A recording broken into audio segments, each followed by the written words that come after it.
तो जीवन संग्राम को लड़ते समय ऐसी भावना रखने की जरूरत है।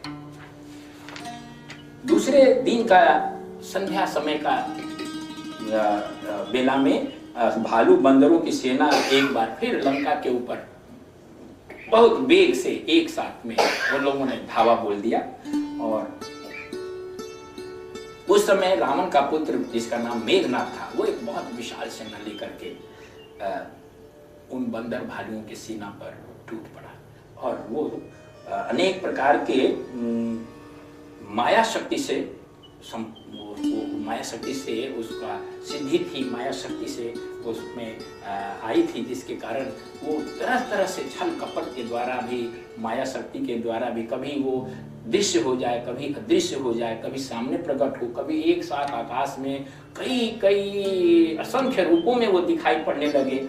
इस प्रकार से वो भयंकर युद्ध में भालू और बंदरों की बहुत बड़ी सेना को जब तबाह करने लगा तो लक्ष्मण जी उसके सामने आए और लक्ष्मण और मेघनाथ का युद्ध हुआ। लक्ष्मण जी के आते ही जब उसको लगा कि मैं यहाँ टिक नहीं सकता हूँ लक्ष्मण के सामने, तो उसने एक दिव्यास्त्र जिसका जो है एक विशेष प्रभाव था, वो लक्ष्मण जी के वक्षस्थल पर चलाया, जिससे लक्ष्मण मूर्छित हो गए। और असुरों ने लक्ष्मण के उस मूर्छित शरीर को लंका में ले जाना चाहा, लेकिन कुछ इस प्रकार की स्थिति बनी कि वो उठा नहीं सके उसको। लेकिन हनुमान ने बहुत सावधानी के साथ लक्ष्मण के मूर्छित शरीर को उठा करके राम के शिविर में ले आए।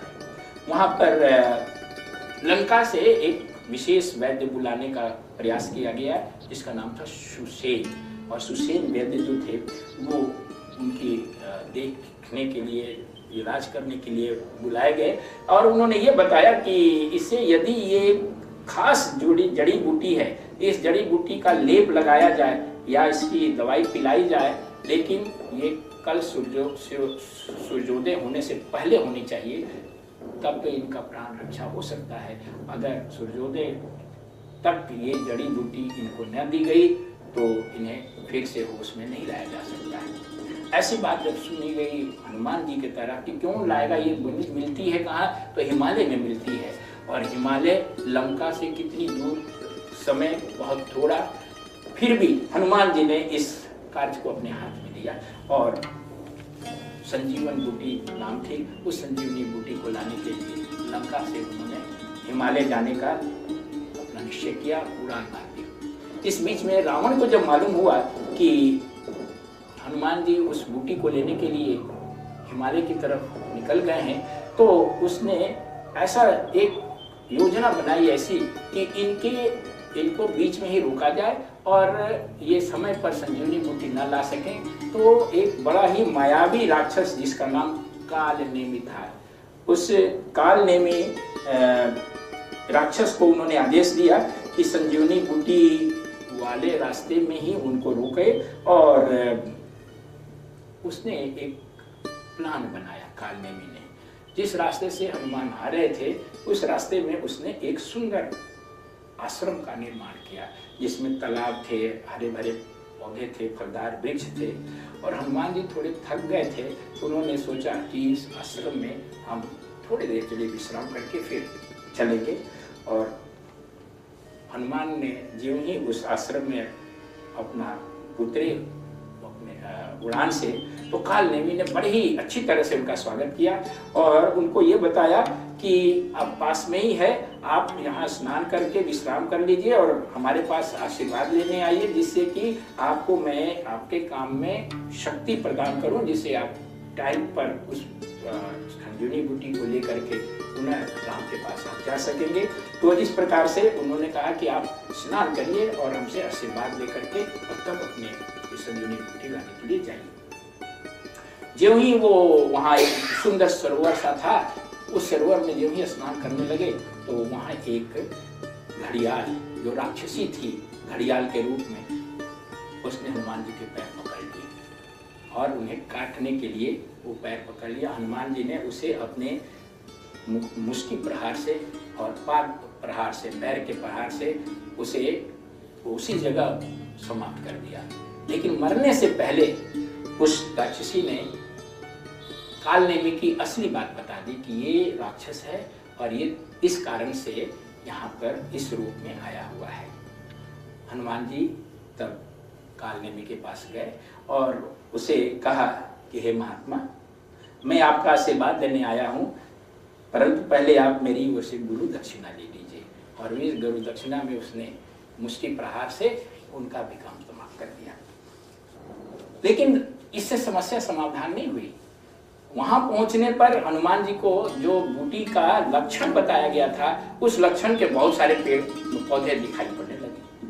अब हनुमान को ये कंफ्यूजन हो गया कि मैं कौन से पौधे को ले चलूं, और ये समय बहुत कम था, इसलिए निश्चय किया उन्होंने कि यहाँ पर ये पहचान नहीं हो सकेगी। इसलिए उन्होंने उस पर्वत को ही, उस शिखर को ही तोड़ करके अपने हथेली पर, पर्वत शिखर को ही पूरे जंगल के साथ ही उसको अपने हथेली पर लेकर आसमान से, आकाश मार्ग से उठते हुए लंका की तरफ चल दिए।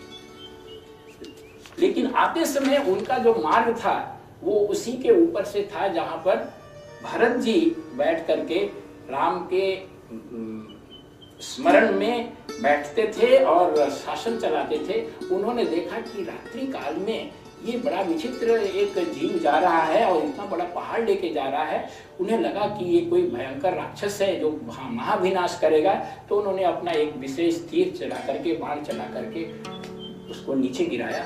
लेकिन नीचे गिरते समय हनुमान जी राम राम कहते हुए नीचे आए तो भरत जी को पता चल गया कि ये कोई राम भक्त है जिसे उन्होंने नीचे गिरा दिया है।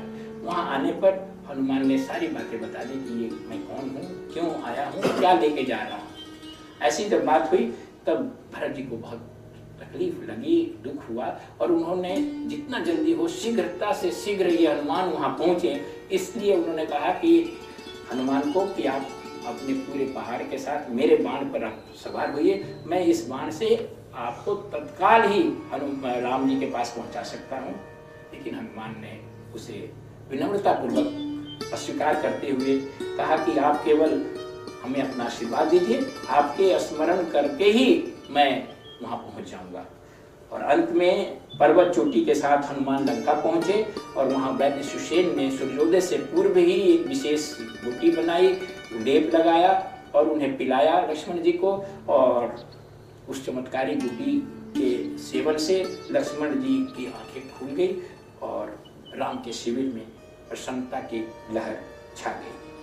अब ये कथा आप लक्ष्मण मूर्छा की बहुत बार सुनते आ रहे हैं। इस कथा में एक बड़ी सुंदर इस कथा के माध्यम से एक विशेष जो बात कही गई है वो बात है साधक के हृदय में उत्पन्न होने वाली साधना शक्ति के प्रभाव की ये नाटकीय प्रस्तुति है।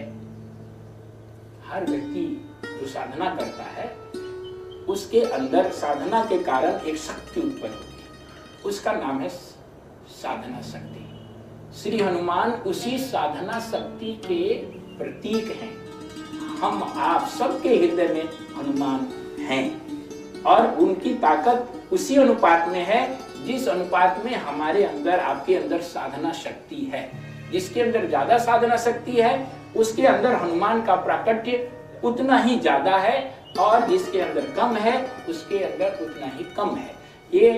ये हनुमान ने जो भी कार्य किए, सीता की खोज के लिए लंका जाते समय पूरे समुद्र को लांघ जाना, लंका में जाकर के अकेले ही उस पूरी लंका को जलाना और उसके बावजूद भी कॉन्फिडेंटली अपना फिर वापस सुरक्षित राम के पास आ जाना, इतने गहराई से युद्ध करना और फिर संजीवनी बूटी लाने जैसा दुर्गम काम रात के अंधेरे में ही लाना है और इतने कम समय में अगर नहीं मिला तो पहाड़ को ही लेते आए। ये बताता है कि जब साधक साधना करता है तो उसके अंदर की साधना शक्ति जब उत्पन्न होती है और उस साधना शक्ति को राम का जब आशीर्वाद मिलता है, ईश्वर की कृपा प्राप्त होती है। इस सब में राम का आशीर्वाद था। जब साधना शक्ति पुरुषार्थ से मिलती है, ऐसे नहीं साधना शक्ति पैदा हो जाती है। आप जब साधना करेंगे, मतलब प्रयत्न करेंगे, पुरुषार्थ करेंगे, सेल्फ एफर्ट करेंगे, तब उससे साधना शक्ति उत्पन्न होगी। लेकिन ये तो आपका पक्ष है। जब आपके इस साधना शक्ति को राम का आशीर्वाद मिल जाएगा तो ये आपकी साधना शक्ति रहस्यमय और अद्भुत अकल्पनीय कार्य कर सकती है। आप जिस कार्य को पूरा करने की कल्पना भी नहीं कर सकते हैं, उस कार्य को आप कर लेंगे उस साधना शक्ति के प्रभाव से। इसमें जितने भी कार्य हुए हैं हनुमान द्वारा, वो सब अकल्पनीय, कोई सोच नहीं सकता है कि ऐसा कोई कर सकता है, लेकिन फिर भी हनुमान ने उसे किया। और इसका कारण राम की कृपा और उनकी भक्ति।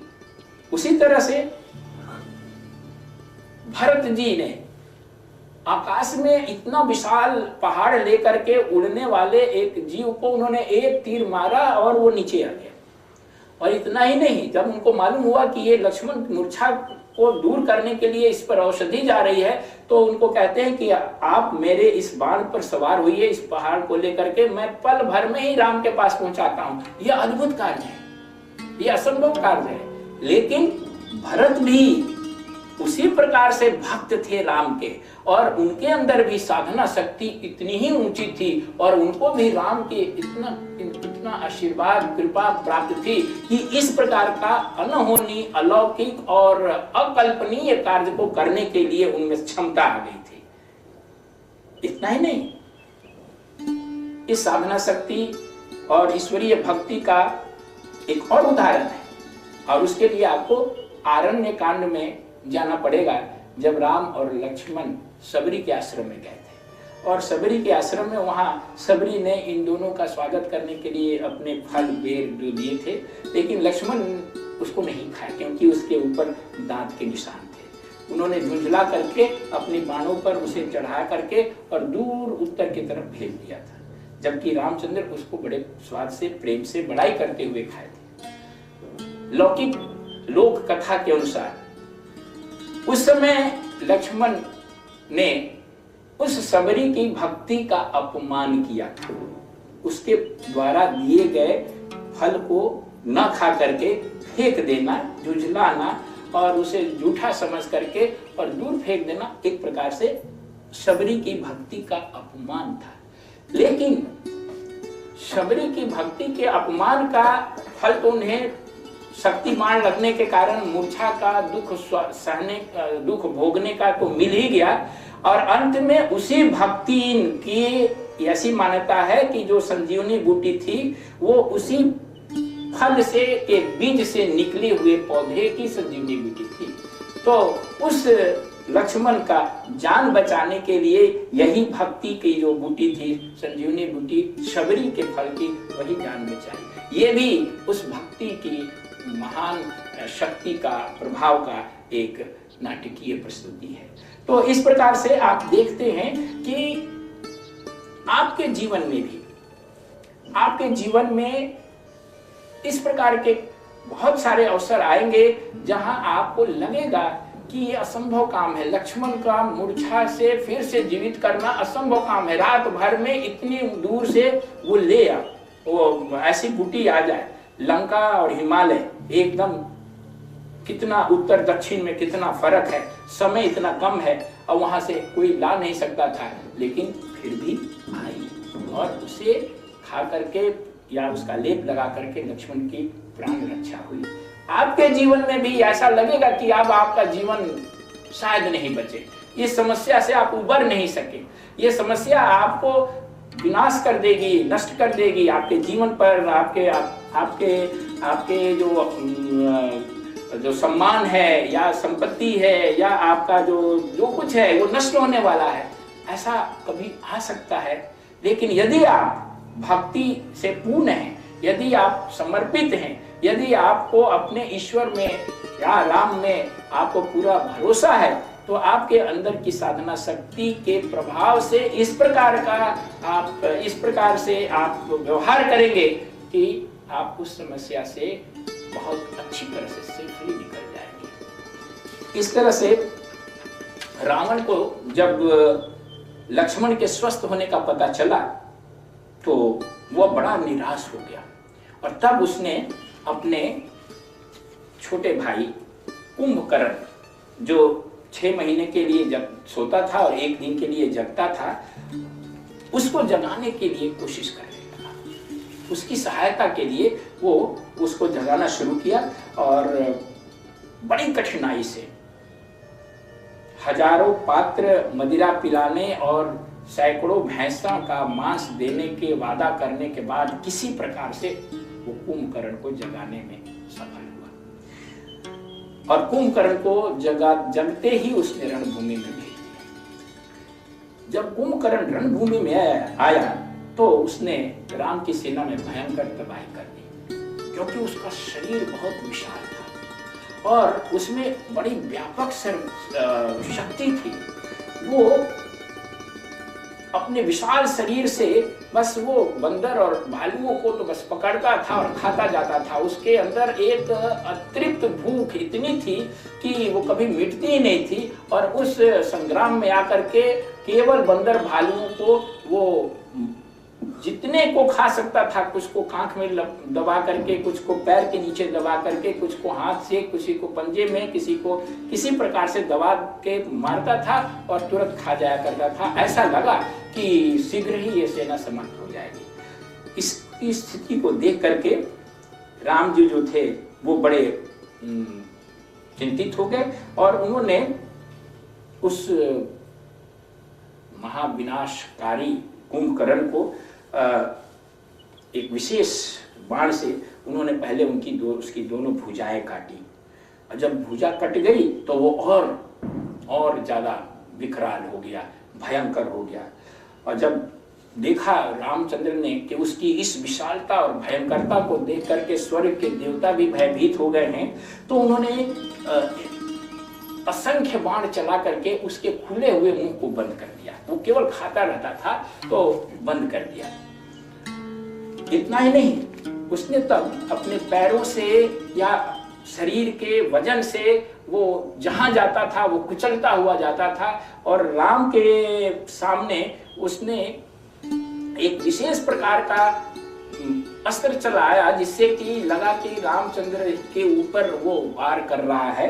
राम ने उस वार को पहले ही बीच में रोकते हुए उसका एक सर काटा, और फिर उस सर को एक दूसरे बाण से रावण के दरवाजे पर जाकर के पटक दिया, और फिर वो बिना सर का उसका शरीर रणभूमि में तबाही मचाता हुआ चारों तरफ से रौंदता रहा बहुत सारे बंदर भालुओं को। जब ऐसा हुआ देखे रामचंद्र ने कि ये तो सर कटने के बाद भी इतना भयंकर है, तब उन्होंने उसके बाणों से टुकड़े टुकड़े शरीर को कर दिए, और हर टुकड़ा जब भी गिरता था तो बहुत सारे बंदर भालुओं को दबाते हुए गिरता था, और फिर जब लास्ट में उसका शरीर का टुकड़ा गिरा तो एक विचित्र स्थिति ये हुई कि उसके शरीर से एक ज्योति निकली, और वो ज्योति रामचंद्र जी के मुंह से होते हुए उनमें समा गई, और फिर वो कुंभकर्ण मरण का बंद हो गया। और ऐसा होने पर देवतागण जो है बहुत प्रसन्न हुए और स्वर्ग से स्तुति और करने लगे और पुष्प वृष्टि करने लगे। ये कथा जो है कुंभकर्ण के वध की कथा है, लेकिन इस कथा के माध्यम से एक बहुत अच्छी तरह से बात कही गई है, और जिस बात को हमें समझना है, इस कहानी को तो आप सब बहुत अच्छी तरह से जानते हैं। ये जो कुंभकर्ण है वो तमस का प्रतीक है। त्रिगुण होते हैं, सत्व, रजस और तमस। ये जो रावण है वो तमस प्रधान रजस का प्रतीक है, कुंभकर्ण तमस का प्रतीक है, और विभीषण सत्व का प्रतीक है।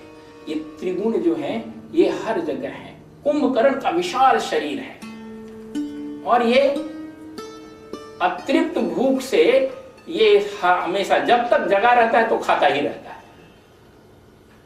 इसमें एक खास बात है, ये जो तमस है सर्वव्यापक है। ये तमस सब जगह फैला हुआ है, विशाल है, इतना व्यापक है कि पशु पक्षी जीव आदमी सब लोग जो है तमस से प्रभावित हैं। तमस क्या है? तमस जड़ता को कहते हैं।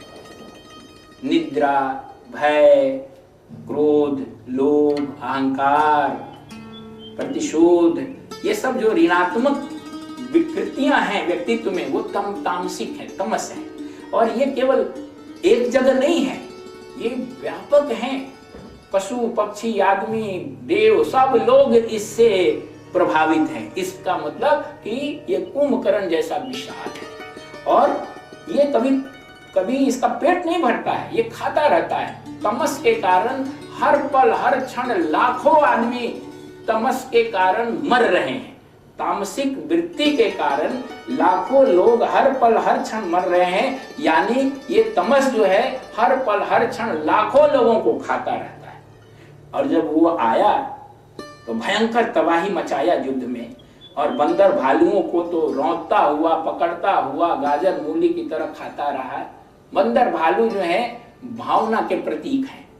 भावना यानी शुभ भावना, मन और इंद्रियों के ऊंची अवस्था का प्रतीक है। जब तमस जग करके संघर्ष में आता है तो ऊंची भावनाओं को दबाने लगता है। आपके अंदर जो प्रेरणा होती है, आपके अंदर जो उच्च भावना है, सकारात्मक जो भाव है, उनको वो नष्ट करने का प्रयास करता है। साधना के स्थिति में, साधना के क्रम में, साधक के जीवन में ऐसी स्थिति आती है कि जिस शुभ मन और इंद्रियों के द्वारा वो साधना कर रहा था, वो शुभ मन और इंद्रियां जो हैं वो तमस के कारण मंद हो जाती हैं, भयभीत हो जाती हैं, और वो उत्साह नहीं रह जाता है, वो डरने लगता है। मन में भय उत्पन्न हो जाता है, निराशा उत्पन्न हो जाती है कि अरे अब हमसे तो साधना नहीं हो सकेगा, इतना कैसे हो सकेगा, ये तो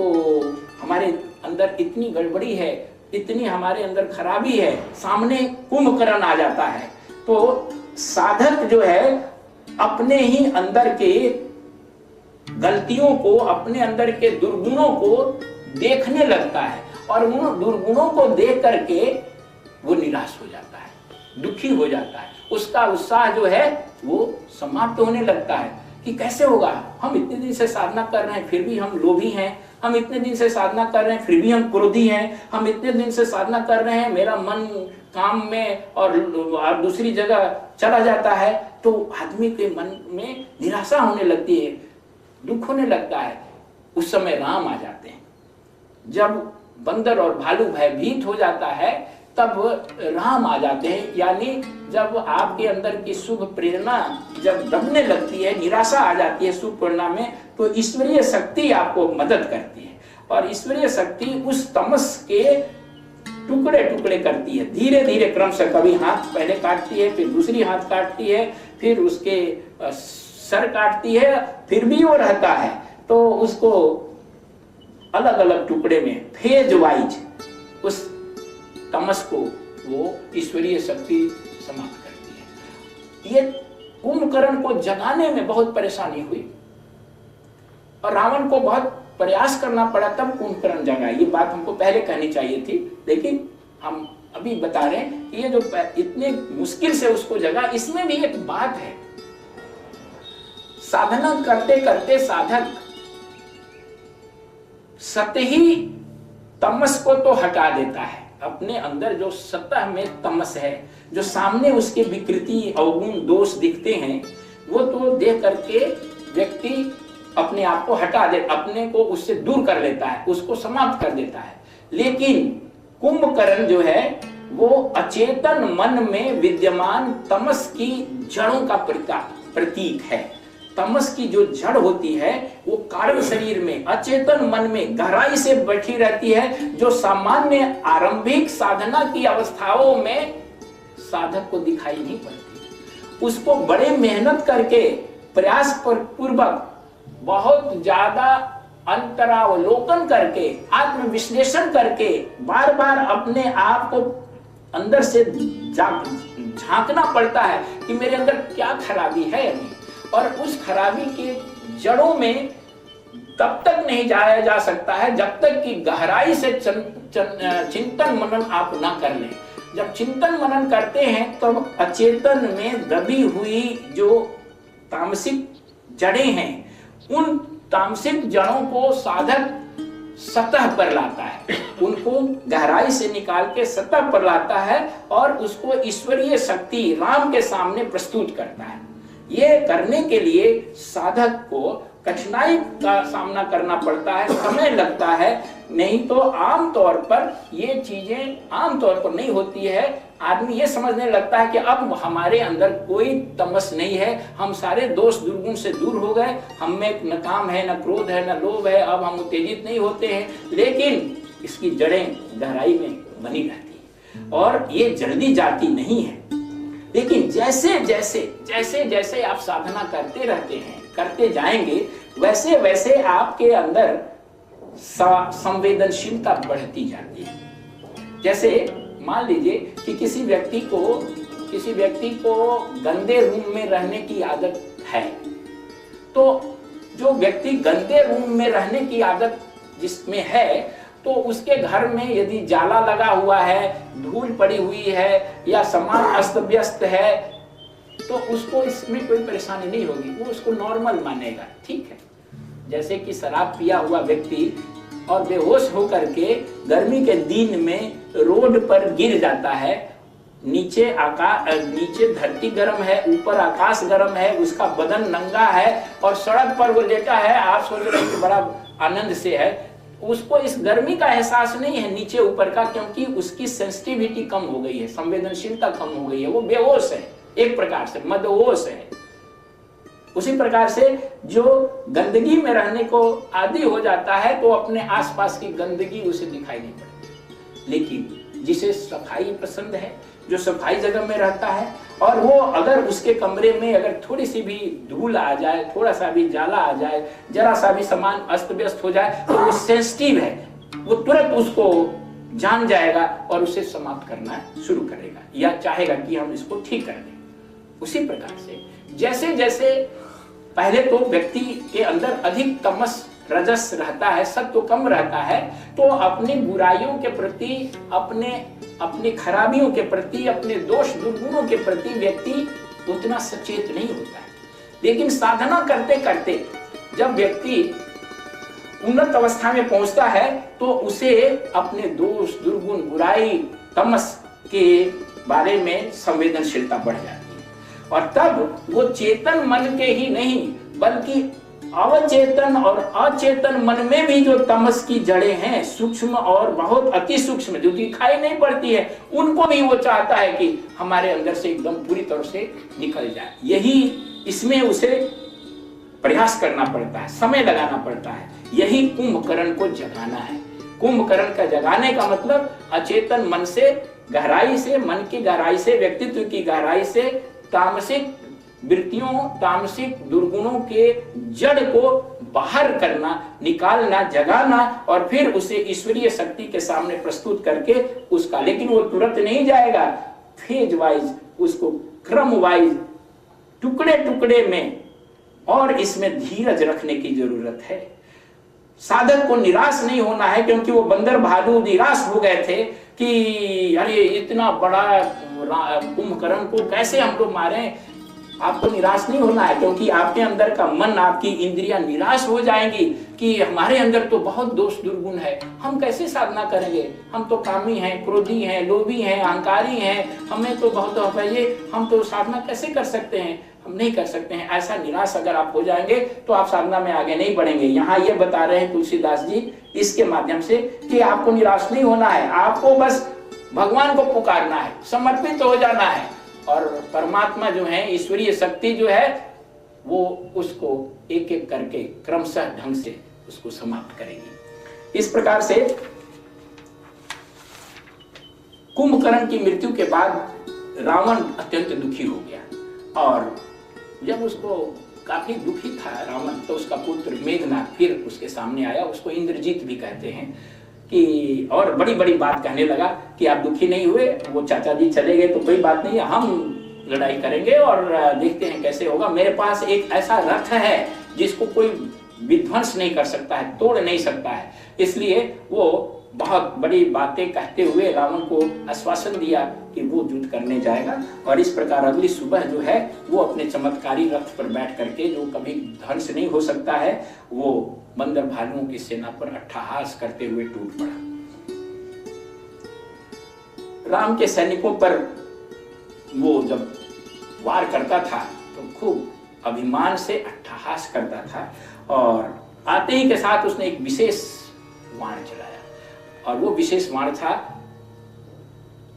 सर्पास्त्र। उस सर्पास्त्र से जितने भी सैनिक थे, राम और लक्ष्मण सहित जो लोग भी उस युद्ध में थे, सांपों के बंधन में बंध गए। उसने केवल जांबवान को छोड़ दिया, बूढ़ा जान करके कि इससे कोई खतरा नहीं है, तो उसको छोड़ करके जितने लोग थे सबको बांध दिया। और वो सब जब बंध गए तो जांबवान को छोड़ना उसकी भयंकर भूल थी। जांबवान जो थे वो उसके पैर को पकड़ के और घुमाते हुए और इतनी जोर से फेंका कि वो रावण के दरवाजे पर जाकर के अचेत होकर के गिर गया। वो भी अचेत हो गया। इधर सारे राम की सेना, राम सहित, वो सब सर्पास्त्र में बंधे हुए थे। इस स्थिति में नारद जी ने देखा कि राम की सेना बंधी हुई है, तो वो स्वर्ग से गरुड़ को उन सर्पों जिससे वो बंधे हुए थे, उन सर्पों को खाने के लिए भेज दिया। और गरुड़ जी जो है वो आए और सारे सर्प को खा करके सब लोगों को मुक्त कर दिया। मेघनाथ उधर मूर्छित पड़ा था, तो थोड़ी देर के बाद जब उसे होश आया तब उसने देखा कि वो तो रावण यानी अपने पिता के दरवाजे पर है। रावण को देख करके उसे शर्म आई, तो उसने कहा कि अब मैं एक विशेष अनुष्ठान करने जा रहा हूँ, जो जहाँ से मैं एक देवी का आशीर्वाद लूंगा और अमर होकर के आऊंगा, फिर युद्ध करने के लिए जाऊंगा। ऐसा निश्चय करके वो एक गुफा में यज्ञ करने के लिए चला गया। ये बात विभीषण को मालूम थी, और विभीषण को यह मालूम था कि यदि ये यज्ञ सफल हुआ तो ये फिर मेघनाथ को मारा नहीं जा सकता है। इसलिए उन्होंने रामचंद्र जी को ये परामर्श दिया कि किसी भी प्रकार से इस यज्ञ को ध्वंस किया जाए, पूरा ना होने दिया जाए। रामचंद्र जी लक्ष्मण के साथ, विभीषण, राम और भी सेनापतियों के साथ इस लक्ष्य को प्राप्त करने के लिए प्रोजेक्ट में भेजा कि मेघनाथ के इस यज्ञ को ध्वंस किया जाए। विभीषण को मालूम था कि ये यज्ञ कहाँ कर रहा है। उस गुफा में विभीषण साथ गए और वहां बंदर भालुओं ने वो यज्ञ कर रहे मेघनाथ को डिस्टर्ब करना शुरू किया। कोई उसका बाल नोचने लगे, कोई उसका पैर नोचने लगे, और वो चुपचाप बैठा रहता, मतलब बैठे हुए अपना यज्ञ कर रहा था। लेकिन इन लोगों ने इतना ज्यादा उसको तंग किया कि उसे त्रिशूल उठा करके और बंदर भालुओं की सेना पर उनके पीछे भागना पड़ा, और उसने यज्ञ छोड़ करके इन लोगों से युद्ध करना शुरू कर दिया। और वो युद्ध जो था वो बड़ा भयंकर युद्ध था, और लक्ष्मण जो थे उसका सामना कर रहे थे, और वो पूरी माया के साथ युद्ध कर रहा था। कभी प्रत्यक्ष हो जाता, कभी परोक्ष हो जाता, कभी अंधेरा कर देता, कभी आग बरसाने लगता। लक्ष्मण परेशान हो गए। अंत में लक्ष्मण ने एक दिव्यास्त्र चलाया, और उस दिव्यास्त्र के कारण जो है वो प्रकट हो गया। वो जो अदृश्य था प्रकट हो गया, और वो दिव्यास्त्र मेघनाथ का वध कर दिया। इस प्रकार से मेघनाथ जो है अपनी आसुरी प्रकृति को छोड़ते हुए प्राण जब निकल रहा था, तो बड़े रहस्यमय ढंग से उसने राम का नाम उच्चारित किया और उसकी मृत्यु हो गई। जब वो मर गया तो हनुमान जी उसके शव को उठा करके लंका के दरवाजे पर रखा है।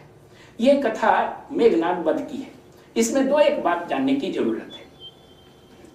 उसने पहले आया मेघनाथ, तो उसने सर्पास्त्र चलाया और सारी सेना को बांध दिया। नारद जी इसमें सहायक हुए, और नारद जी ने गरुड़ को भेजा जो सर्प को खाए। अब यहाँ बात है कि पृथ्वी पर ये युद्ध हो रहा था। नारद जी तो तीनों लोक में आते जाते हैं। स्वर्ग से वो गरुड़ जी विष्णु भगवान के सवारी हैं। ये सब बात थोड़ी अटपटी सी लगती है, लेकिन ये अटपटी नहीं है, ये भी एक नाटकीय प्रस्तुति है। जब दैवी और आसुरी शक्तियों में संघर्ष होता है तो दैवी शक्तियों को आसुरी शक्ति अपने बस में कर लेती है। कई बार ऐसा होता है कि आपके मन पर, आपके मस्तिष्क पर, आपके विचार पर आसुरी शक्ति का प्रभाव हो जाता है। अच्छा से अच्छा आदमी कभी कभी वो शैतान की तरह बिहेव करने लगता है, उसके ऐसे काम करने लगते हैं जो सोच नहीं सकते हैं कि अरे ऐसा व्यक्ति ऐसा कैसे कर दिया, देखने में, इसके व्यवहार में ये तो बड़ा सज्जन व्यक्ति था, साधु व्यक्ति था, लेकिन ये चोर हो गया, ये ऐसा काम कर दिया। ऐसा होता है। वो ये जो आसुरी वृत्ति है, यहां तक कि राम को भी बंधन में पड़ना पड़ा। ये बताता है कि आपके अंदर जो दैवी शक्ति है वो भी कभी कभी आसुरी शक्ति के बंधन में आ जाती है, लेकिन उस बंधन में आने के बावजूद भी जो वृक्ष है यानी जाम्बवान है, जाम्बवान उसको मेघनाथ को घुमा करके फेंक दिया और मूर्छित कर दिया। जाम्बवान जो है वो प्राण शक्ति के प्रतीक हैं। एक प्रकार से प्राण शक्ति जो आपके अंदर में साधना के साथ साथ आपके अंदर में प्राण शक्ति भी बढ़ती जाती है, उसके परिचायक हैं। तो जब ऐसा होता है तो प्राण शक्ति, समाधि शक्ति, ये भी साधना से उत्पन्न शक्तियां हैं, वो उस असुर को, आसुरी वृत्ति को भी मूर्छित कर देती हैं। और तब नारद के रूप में, नारद जो है वो गुरु के प्रतीक हैं, वो मनीषी हैं, ऋषि हैं। वो गुरु शक्ति आपके अंदर एक रहस्यमय ढंग से सूक्ष्म लोक से, देवलोक से गरुड़ को भेजती हैं। गरुड़ जो है वो है सूक्ष्म अंतर्दृष्टि के परिचायक। गरुड़ की नजरें बहुत तेज होती हैं, वो अंतर्दृष्टि है। वो अंतर्दृष्टि फिर से पैदा होती है। वो अंतर्दृष्टि जो जिसके कारण वो खो गई थी, अंतर्दृष्टि जिसके कारण व्यक्ति आसुरी वृत्ति के प्रभाव में आ जाता है, वो अंतर्दृष्टि उस आसुरी वृत्ति के प्रभाव को समाप्त करता है। और वो जो व्यक्ति एक प्रकार से बंधन में पड़ गया होता है, असुर वृत्ति के प्रभाव में आ गया रहता है, उससे मुक्त होकर के वो फिर अपनी आध्यात्मिक गरिमा को प्राप्त कर लेता है। इसलिए ऐसा नहीं समझना चाहिए कि कोई आध्यात्मिक व्यक्ति यदि अपने आध्यात्मिक ऊंचाई से नीचे गिर गया तो वो हमेशा के लिए नीचे गिर गया। नहीं, उसके अंदर की जो ईश्वरीय सत्ता है, गुरु सत्ता है, प्राण शक्ति है, उसकी साधना, वो उसकी समाधि शक्ति है, उसके मदद करते हुए उसके अंतर्दृष्टि को, उसके ज्ञान को फिर से प्रकट करती हैं कि वो उस बात को रियलाइज करता है कि हम जो है, हमारा वास्तविक रूप ये है, और फिर उससे वो मुक्त हो जाता है। तो आज हम लोग सत्संग को यहीं विराम देते हैं। अपनी ओर से, आश्रम की ओर से आप सबों को हार्दिक आभार और धन्यवाद देते हैं कि आपने इस सत्संग में भाग लिया और हमें कुछ करने का मौका दिया। परमात्मा से यही प्रार्थना है कि हम सबों के चित्त में इस ज्ञान का गहराई से असर हो, जिससे कि हम इसी जीवन में आत्मज्ञान प्राप्त कर सकें। ओम असतो मा सद्गमय तमसो मा ज्योतिर्गमय मृत्युर्माम अमृतं गमय। ओम सर्वेषां स्वस्तिर्भवतु, सर्वेषां शान्तिर्भवतु, सर्वेषां पूर्णं भवतु, सर्वेषां मंगलं भवतु, सर्वे भवन्तु सुखिनः, सर्वे सन्तु निरामयाः, सर्वे भद्राणि पश्यन्तु, मा कश्चित् दुःखभाग् भवेत्। ओम पूर्णमदः पूर्णमिदं पूर्णात् पूर्णमुदच्यते, पूर्णस्य पूर्णमादाय पूर्णमेवावशिष्यते। ओम शांति शांति शांति।